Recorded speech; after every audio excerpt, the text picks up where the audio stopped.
Saludos, continuando con nuestra serie de videos sobre la física universitaria de Cauchy-Szymanski, continuamos con el apartado 5.3 referente a las fuerzas de fricción. Hemos visto varios problemas en que un cuerpo descansa o se desliza sobre una superficie que ejerce fuerzas sobre el cuerpo. Recuérdate que la fricción, vista en videos anteriores, es paralela a la superficie, a diferencia de la fuerza normal que es perpendicular. Siempre que dos cuerpos interactúen por contacto directo de sus superficies, llamaremos a dicha interacción fuerza de contacto. En fuerza de contacto hay contacto entre dos objetos, a diferencia de la fuerza a larga distancia que no hay contacto simplemente. La fuerza normal es un ejemplo de fuerza de contacto. En esta sesión veremos con detenimiento otra fuerza de contacto que es la fuerza de fricción. Una fuerza importante en muchos aspectos de nuestras vidas es la fricción. El aceite de un motor automotriz reduce la fricción entre piezas móviles. No obstante, sin fricción entre los neumáticos y el asfalto, el automóvil no podría avanzar ni dar vueltas, porque esa fricción es la que hace que los cuerpos se muevan. El arrastre del aire, la fricción ejercida por el aire sobre un cuerpo que se mueve a través de él, reduce el rendimiento de combustible en los autos. Obviamente reduce el rendimiento porque le está haciendo contra al movimiento. Sin embargo, funciona los paracaídas. Hace que funcionen los paracaídas. Si no hay, si esa fricción del aire no existiera, entonces los paracaidistas no pudieran hacer paracaidismo, valga la redundancia. Sin fricción, los clavos se saldrían, las bombillas y tapas de frascos se desatornillarían sin esfuerzo. El hockey sobre el hielo sería imposible. Tiene que haber fricción. La fricción muy importante. Fricción cinética y estática. Existen dos tipos de fricción. La cinética se refiere a esos objetos que están en movimiento y la estática es cuando todavía no se han movido. Pero vamos a ver para no adelantarnos. Si tratamos de deslizar una caja pesada con libros por el piso, no lo lograremos si no aplicamos cierta fuerza mínima. Es como cuando tú estás empujando un carro, la primera vez que lo estás empujando, esa fuerza mínima que para empujarlo. Luego la caja comienza a moverse y casi siempre podemos mantener el movimiento con menos fuerza que la que necesitamos inicialmente. Es decir, la fuerza de empuje, para ser el que empuje la primera vez, tiene que ser, es mayor que la que nosotros necesitamos para mantenerlo en movimiento. Si sacamos algunos libros de la caja, necesitaremos menos fuerza que antes para poder o mantener el movimiento de la caja. ¿Qué podemos afirmar en general acerca de este comportamiento? Es decir, que a mayor peso, se podría decir, en ese caso a mayor masa, en este caso a la caja va a ser más difícil poder moverlo. Pero ahí sacándole el movimiento va a ir, o sea, se está suavizando más, tiende a necesitar menos fuerza inicial. Primero, cuando un cuerpo descansa o se desliza sobre una superficie, podemos representar la fuerza de contacto que la superficie ejerce sobre el cuerpo en términos de las componentes perpendiculares y paralelas a la superficie. Es decir, mira aquí yo tengo la caja, aquí tengo el empujón que se le está dando y la fuerza de fricción te dije que es paralela a la superficie. Entonces, dentro de eso podemos denotar la fuerza de contacto, podemos denotar el peso. Y esta aquí que sería una fuerza, la fuerza neta que representa la componente horizontal y la componente vertical. Acuérdate que todos símbolos te están diciendo que no está dibujado, no es otra fuerza, sino que es el resultado de estas dos fuerzas. Y esta fuerza horizontal y esta fuerza vertical representarían las componentes verticales y horizontales de esta fuerza resultante aquí.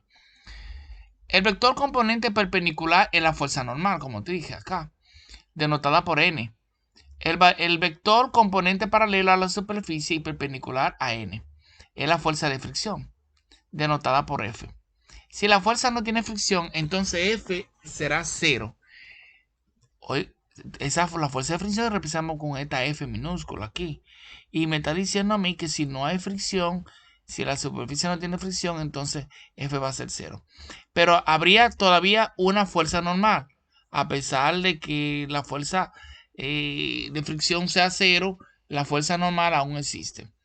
Las superficies sin fricción son idealización inasequibles, aunque podemos aproximarla si los efectos de la fricción son insignificantes.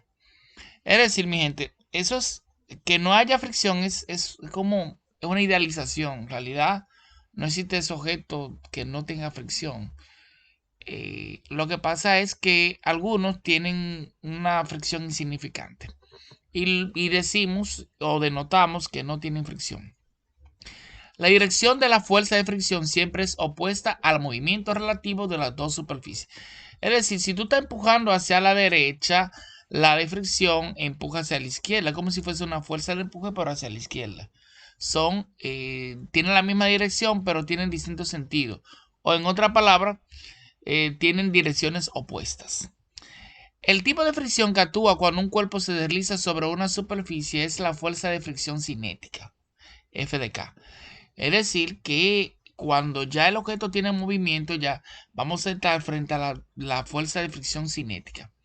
El adjetivo cinética y el subíndice K, F sub K, nos recuerdan que las dos superficies se mueven una relativa de la otra. Existe cierta relatividad entre las superficies. La magnitud de esta fuerza suele aumentar al aumentar la fuerza normal.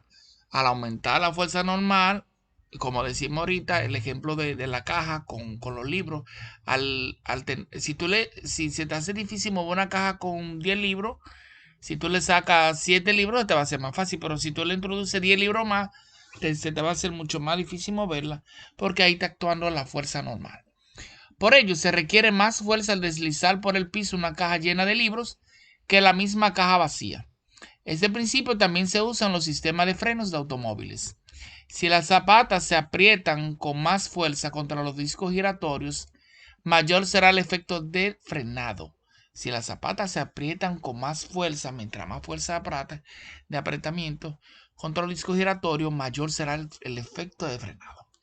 En muchos casos, la magnitud de la fuerza de fricción cinética Fk experimental es aproximadamente proporcional a la magnitud n de la fuerza normal. En tal caso, representamos esta relación con esta ecuación. Mira, acuérdate que estas fórmulas físicas no se obtienen así matemáticamente diciendo, bueno, me invento que f de x igual, que f sub k es igual a mu sub k por n. No. Esto va a través de la experimentación, se han obtenido estas fórmulas. Entonces, la fórmula 5.5 es la magnitud de la fuerza de fricción cinética, donde esto tenemos que mu es la constante de fricción cinética. Cuanto más resbalosa sea una superficie, menor será el coeficiente de fricción. Es decir, a mayor fricción, mayor coeficiente de fricción. A menor fricción, menor coeficiente de fricción. Hacer un cociente de dos magnitudes de fuerza, mu sub k es un número puro sin unidades. No tiene unidades, recuérdate. Mu no tiene unidades. Cuidado, dice aquí. La fuerza de fricción y normal siempre son perpendiculares. Recuerde que la ecuación 5.5, lo que vimos ahora, no es una ecuación vectorial porque la fuerza normal, la fuerza de fricción y la componente, y la normal, siempre son perpendiculares. Más bien, es una relación escalar entre magnitudes de dos fuerzas. Es decir, mi gente, y no es una ecuación vectorial, sino que es escalar. Cuando trabajamos con escalar, lo que hacemos es prácticamente que hacemos una multiplicación entre escalares. En este caso, entre escalares. Para evitar la confusión, porque si vamos a multiplicarlo como vector, entonces al ser vectores perpendiculares me daría 0 en realidad. Pero lo manejamos como escalar. Como escalar es como si un 5, que un 3, multiplique y ya. Bien, entonces la ecuación 5.5 solo es una representación aproximada de un fenómeno complejo. El nivel microscópico, la fuerza de fricción y la normal se deben a las fuerzas intermoleculares, fundamentalmente eléctricas, entre dos superficies ásperas en los puntos donde entran en contacto. Al deslizarse una caja sobre el piso, se forman y rompen enlaces entre ambas superficies. Y el número total de enlaces varía. Eso ya un poquito de química. Por tanto, la fuerza de fricción cinética no es perfectamente constante. Si alisamos las superficies, podríamos aumentar la fricción, pues más moléculas podrían interactuar y entrelazarse. Juntar dos superficies lisas del mismo metal produciría una soldadura fría. ¿Ok? Los aceites lubricantes funcionan porque una película de aceite entre dos superficies, como entre los pistones y el cilindro motor, evitan que entren en contacto realmente y se mantienen separados por ese lubricante. En la figura 5.18, la fuerza normal, que va hacia abajo aquí, perpendicular a la superficie, y la de fricción, que va en contra del movimiento, paralela, obviamente, surgen de interacciones entre moléculas en puntos intermedios entre la superficie del bloque y el piso. Mira cómo se ve aquí esto. Acá, eso que no son lisas completamente. Aquí la tabla 5.1 presenta valores representativos de mu sub k. Aunque damos dos cifras significativas, son valores aproximados, ya que las fuerzas de fricción también, vamos a ver aquí, también dependen de la rapidez del cuerpo relativa a la superficie. Entonces, mira, si analizamos aquí vemos que son valores aproximados y a dos cifras, obviamente. Aquí tenemos el coeficiente de fricción estática y de cinética. Por ejemplo, el acero sobre acero, en la estática va a tener 0.74 y en la cinética 0.57. Eso implica que la estática va a ser mayor que la cinética. Así mismo pasa con el aluminio sobre el acero, el cobre sobre el acero, el latón sobre el acero, el zinc sobre el hielo, el cobre sobre el hielo, el vidrio sobre vidrio, el cobre de vidrio y así sucesivamente. A mayor, a mayor índice, eso implica que la estática es mayor que la cinética. A mayor índice implica que se hace más difícil el movimiento. Bien. Por ahora ignoremos ese efecto y supondremos que mu sub k y f sub k son independientes de la rapidez para concentrarnos en los casos más sencillos. La tabla 5.1 también da los coeficientes de la estática, como vimos. Las fuerzas de fricción también pueden actuar cuando no hay movimiento relativo. Si tratamos de deslizar por el piso la caja con libros, tal vez no se mueva porque el piso ejerce una fuerza de fricción igual y opuesta sobre la caja. Esta es la fuerza de fricción estática, Fs, estática.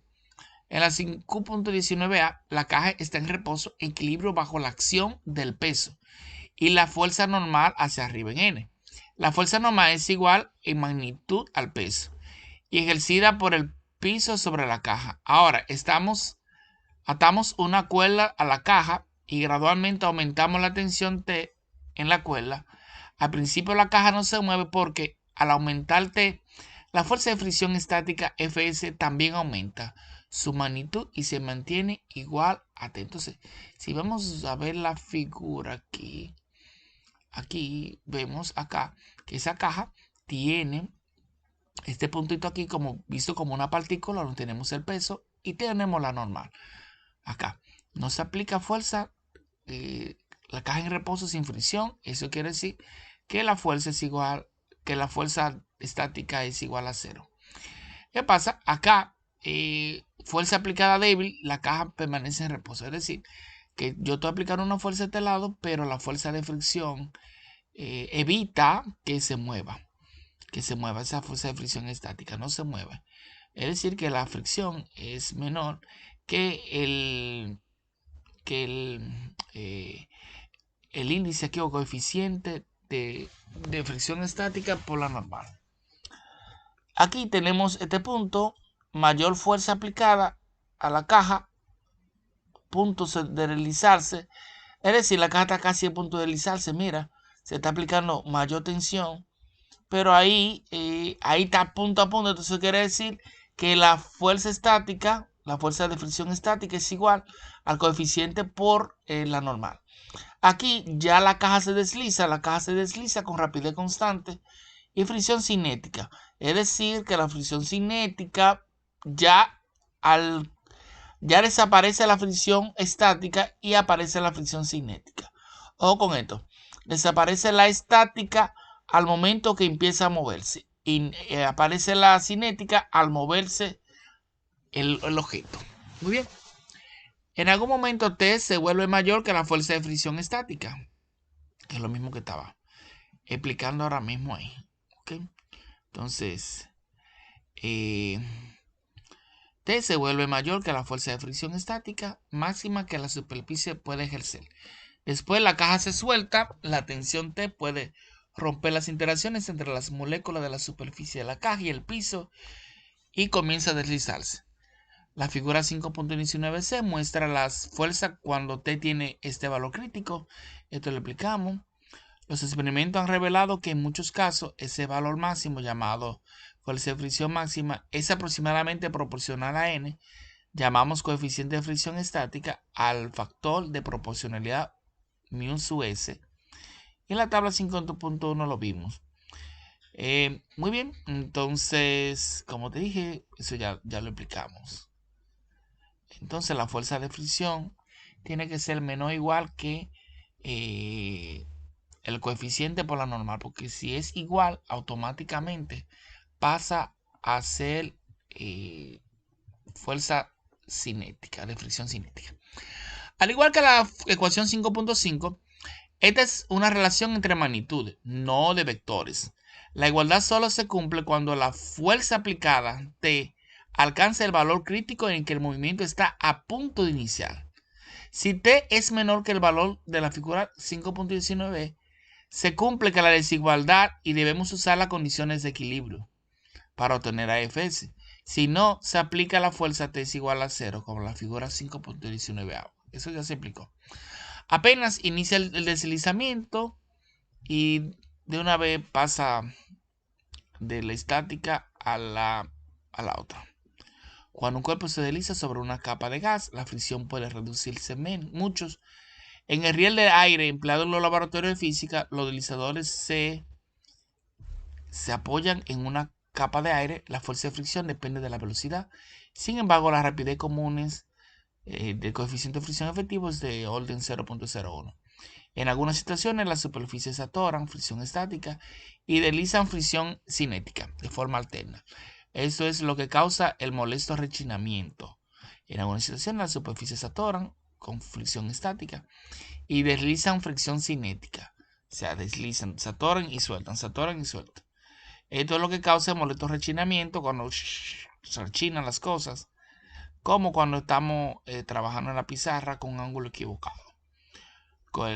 Resuena cuando utilizamos una tiza. Los fenómenos de limpiaparabrisas cuando el vidrio está casi seco y de los neumáticos que se derrapan en el asfalto es un ejemplo más sobre el mismo violín. Así que muchísimas gracias y continúa con el otro video.